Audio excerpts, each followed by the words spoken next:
Falegnameria Paludetto. Da più di 60 anni, il legno su misura a casa tua.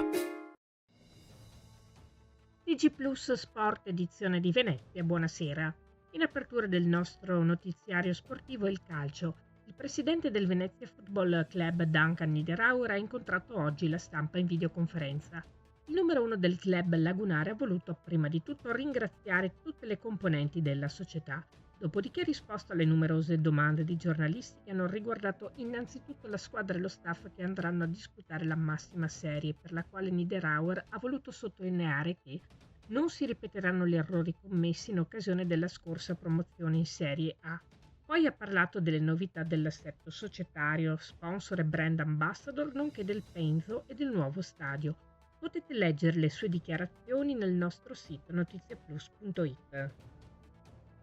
Parliamo di basket. Sono 18 gli atleti convocati dal commissario tecnico Gianmarco Pozzecco per il raduno che si svolgerà a Trento dal 9 al 13 giugno. Successivamente dal 14 al 21 giugno avrà luogo a Folgaria in Trentino il Training Camp 2024. Saranno 3 gli atleti dell'Umana Rayer Venezia a rappresentare i colori orogranata in azzurro: Marco Spisso, Amadeo Tessitori e Davide Casarin.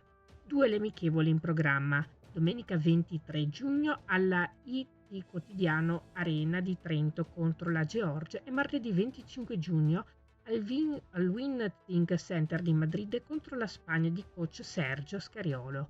Il 26 giugno è il volo per Miami, dove gli azzurri sosterranno 2 giorni di allenamento prima di trasferirsi definitivamente a San Juan, capitale del Porto Rico e sede del torneo pre-olimpico.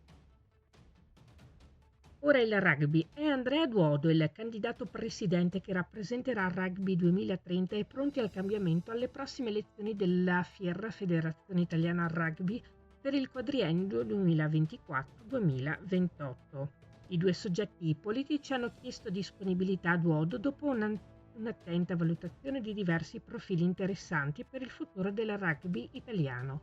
Originario di Milano, dottore commercialista e revisore contabile di Treviso, ex giocatore e poi manager delle nazionali Under 20, Under 25 ed emergenti, Andrea Duodo, che ha già provveduto a formalizzare le sue dimissioni da presidente del collegio dei revisori di FIR. I dettagli nel nostro sito notiziaplus.it. Non ultimo il volley. Ancora una volta Carol è stata scelta dalla FIPAV come tappa gold per il beach volley. Le tappe gold sono quegli appuntamenti in cui partecipano i giocatori e le giocatrici più importanti del circuito e dove il montepremi è decisamente più alto e ambito. Il 14, 15 e 16 giugno sulla spiaggia di Levante, comparto L5, saranno presenti dunque i migliori beachers d'Italia per dare lustro a uno degli eventi più belli e interessanti di tutta la nostra penisola. Ma non solo, perché l'evento del weekend sarà preceduto nelle giornate del 10, 11 e 12 dalle finali nazionali S3 maschili e femminili Under 12 Indoor, organizzate da FIPAV Veneto con la collaborazione di ASD San Donà. Arriveranno a Carlo le 22 squadre provenienti da tutta Italia. Questa era la nostra ultima notizia, grazie per essere stati con noi, arrivederci.